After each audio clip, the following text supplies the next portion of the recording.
Okay, so it's time to assemble this magnificent beast and get it ready to ride, which of course means installing the front wheel, connecting the motor cable, making sure that the brake discs are aligned correctly and not sticking, rotating the handlebars, setting up the saddle, and of course fitting the pedals. That's the mechanical side of things taken care of, and after that of course we need to take care of the electronics, connect it to the app, and so on.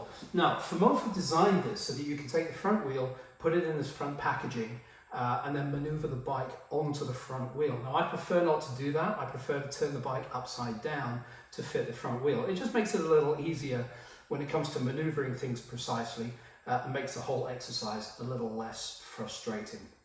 So with apologies to VanMoof, I'm not going to follow that part of the instructions. I'm going to turn the bike upside down and install it that way. Now, before I do that, we need to rotate the handlebars 90 degrees so that we can stand the bike up in a reliable fashion. To do that, we need the number 5 Allen key. So we're going to use the number 5 Allen key to loosen these bolts. They don't need to be completely out, but they do need to be loose. We need to make sure. And immediately I've noticed that although these tools are actually better quality, much better quality than the original S3 tools, they're not double-ended, which means when it comes to taking out long bolts, it's easier to put the long end in and then just turn it like that. And of course you can't do that because you've only got the short end now. So they're better quality, but possibly a little less convenient to use. Nonetheless, we've adjusted that fine. So what we're going to do now is, of course, rotate the handlebars 90 degrees. And just hold that in place. Rotate the handlebars 90 degrees in preparation for turning the bike upside down. Okay, let's do that now. Get the packaging out of the way and turn the bike upside down. There it goes. Okay, again, it is quite a heavy bike, so you might want to do this with 2 people. It's sometimes easier with 2 people to do quite a lot of these operations. All right. Now, what I can immediately see is that this is not the first time that a front wheel has been fitted to this bike. So you can see there are slight scuff and scratch marks around the fork here, which means the front wheel has been fitted to this bike already. That's not necessarily a problem. It's probably done at the factory. It's probably pre-assembled just to make sure that everything is okay. And in fact, I would perceive that as a positive thing. If this was still absolutely 100% factory fresh, then I would have a slight concern that nobody's actually tested it. And this actually looks like somebody's tested it. So, what I also removed before I started filming was I removed this plastic clip from the caliper here, which of course you need to remove, otherwise the wheel won't fit. So that needs to be pulled out of the caliper. Don't throw it away, but you can put it away for the time being. Okay, we're going to fit the front wheel.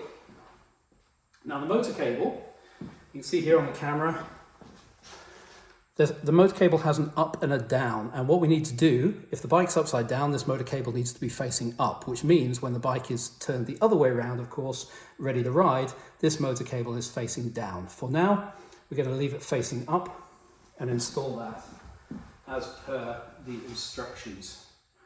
So I'm going to lower this in very, very carefully, making sure that the disc fits cleanly into the caliper, and the wheel itself fits cleanly into the fork. And you can see that went very simply, very smoothly, and that is the reason why I prefer to have the bike upside down when I'm doing this. And I can just feel that that caliper is sticking very, very slightly while I'm turning this wheel. Not a problem, we can adjust that later.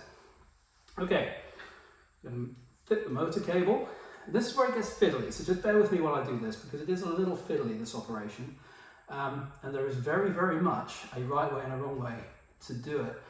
And if you find that it's next to impossible, or that you're breaking all of your fingernails trying to fit it, then chances are it's not aligned correctly. Chances are it's not completely right, and it's probably better to just stop for a second, catch your breath, maybe read the instruction manual, and go back and do it again. So I'm just tightening up that collar now, and it looks like that went fairly easily and fairly simply.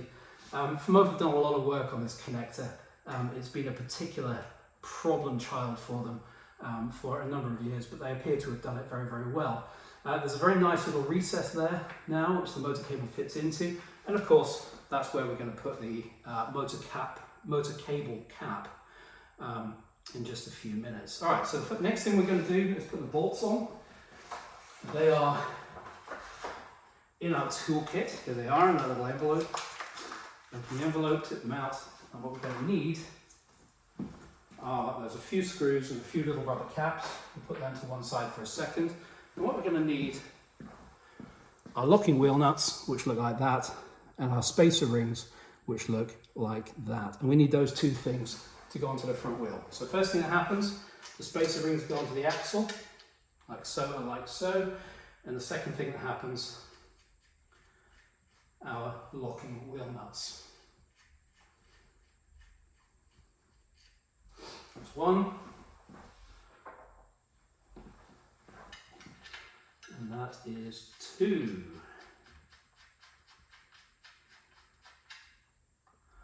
Alright, so both of those fitted, and I'm going to make them hands tight for now, but I'm not going to completely tighten them. I'll do that when I'm ready to set the bike up to ride. So, you can feel that caliper is binding ever so slightly. So when I turn the bike over and I check the brake cable, the brake handle, what I'll probably find is that will loosen up. And if it doesn't, then I'll just have to take a moment to adjust the caliper. Okay, well the bike is upside down. I'm going to put the pedals on. Now, the pedals have a left side and a right side. So looking at this logically, this is the right pedal going in now. And very simply, if you're trying to put the pedal in and it's just not going in, or it's taking you half an hour to fit it properly, it's probably the wrong pedal and it needs to go on the other side. So it should go in very cleanly, simply, smoothly, like that. And we'll do the same for the other pedal on the other side. The reason for this, of course, is that one of these pedals is reverse threaded, so that while you're cycling, the whole idea is that while you're cycling, these pedals wind themselves into the crank instead of winding themselves out of the crank. And of course, one of them is counter-rotating. So those are both in. What we'll now use, we use our number 6 wrench to tighten these up, and that goes in this side of the crank, like so, and we tighten that up. Now, it doesn't need to be crazy tight, but it does need to be tight enough that those pedals are not going to come out while you're riding. They should tighten themselves in rather than out, as I say, while you're riding. But that's then in place now. And I can already feel that the back wheel here is extremely free, it's extremely supple, and that is very, very good news for the mechanical systems at the rear end of the bike. Okay, let's have a look at the motor cap. We need to try and figure out how this works now, because this is a substantially different system to the previous one. As I said, there is a recess where this cable fits into, which is very, very nicely done. And I'm going to be honest, I'm going to say this looks almost over-engineered to me. It's a very solid system. I wouldn't exactly say it's easy to fit at the moment. I'm just struggling a little to get that in. But once it's in, there we go. That's in. And of course, the plus side of this is that the screws, little Allen screws, are on the side of the fork rather than on the inside of the fork. And that makes a big, big difference when it comes to putting it in. Just checking which Allen key we need to do that. And of course, it's the number 3, I believe. Yes, it's number 3. And we'll use the long end of that just to tighten those in. And dropping it. And again, what you'll find is if this binds too tightly, then chances are, or if it becomes difficult to put in, then chances are something has not been fitted correctly. So do not force these. Do not put them in with too much tension. They should simply just screw in. And that one is screwing in very, very nicely and very, very easily.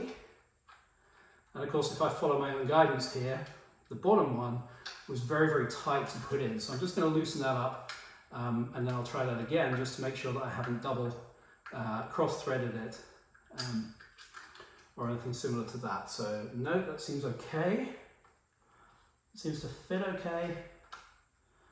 So I suspect that one is, no, so now it goes in a lot tighter. And that's what I mean. If you're tightening this up and you feel that there's a lot of resistance to it, it takes a lot of pressure to put that in, you've probably misaligned it. So rather than forcing it, take it out and start again. Okay, so both of those are in. And of course, we've got little rubber bungs, which we can then put into the socket holes as well. Okay, so we have everything. Now, looks like we've put it together. So what I'm going to do is turn the bike back upside down, back right way up again.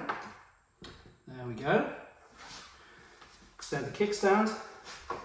So we can set it up, there we go, wonderful. Now we can take off the packaging from the brake levers in the saddle. Wonderful. And I can immediately feel, by the way, as soon as I took that off, that this brake lever was slightly compressed. So what I'm suspecting is that that was the reason for the front wheel. Now it is binding a little bit, I'll just adjust that very slightly after I've put the bike together. Okay, the final step in the process is to adjust the saddle. To do that, we remove this bung. We're going to use our number 6 Allen key, and we're just going to adjust that. No, we're not, I lie. That is a security fitting. And a security fitting requires this special number 5 tool. So it's not the number 6, my mistake. It's the number 5, which is a security Torx, rather than a standard Torx. And security Torx, of course, has that little pin in the middle, and that little pin in the bolt makes sure that normal Allen keys don't work in it. You have to actually go to the supermarket or to the builder's market and buy one of these tools. So we're going to loosen that, and we'll just set the saddle to roughly ride height, which for me is there. Just going to hold that, and I'm going to tighten that back up. And again, I can immediately feel that this bolting system is significantly stronger and significantly more robust than on the S3, which of course had problems when these bolts were over tightened and tended to break. So I'm just going to align that saddle correctly, tighten it back into place. It does not need crazy amounts of pressure to tighten that. You can also almost thumb tighten that, I would say. It does not need crazy amounts of pressure to hold that in place. There we go. Okay, remove the saddle, and the bike is mechanically almost ready to ride. The last thing to do before we do that is to set the handlebars in place. There we go. Just going to lock that in place while I tighten these. And this is where you really miss, of course, the long end of that Allen key, because these bolts are quite long and they do take quite a bit of turning in. So as I say, bear with me while I tighten these. And then once we've got these, the bike is mechanically ready to ride. The next step, which I'll show you in the next video, is connecting it to the app. And to do that, you will need your paperwork that came with the bike to connect it to the app. You can actually ride the bike without the app. You don't need it to ride. It makes it a more pleasant experience if you do have the app, for the simple reason that you can adjust various features on the bike while you're riding. And of course there's a special SP mount clamp here so that you can mount your phone in the horizontal orientation on the handlebar. And that's a big difference to previous generations of the bike, where you could use the app, you could use it while you were riding, but you needed to take care of your own phone mount, which of course spoiled the aesthetics of the bike. And I gotta say, on a bike as gorgeous as this, and I do genuinely think it's a gorgeous bike, you don't want to be messing around with third-party phone holders unless you absolutely have to. So for Mofa partnered with SP Connect. An SP Connect case is available for iPhones and Android. There we go. So that is the handlebar aligned, ready to go. And mechanically, the bike is now ready to ride. So we're going to stop it there, and I'll see you in the next video for setting up the electronics. See you there.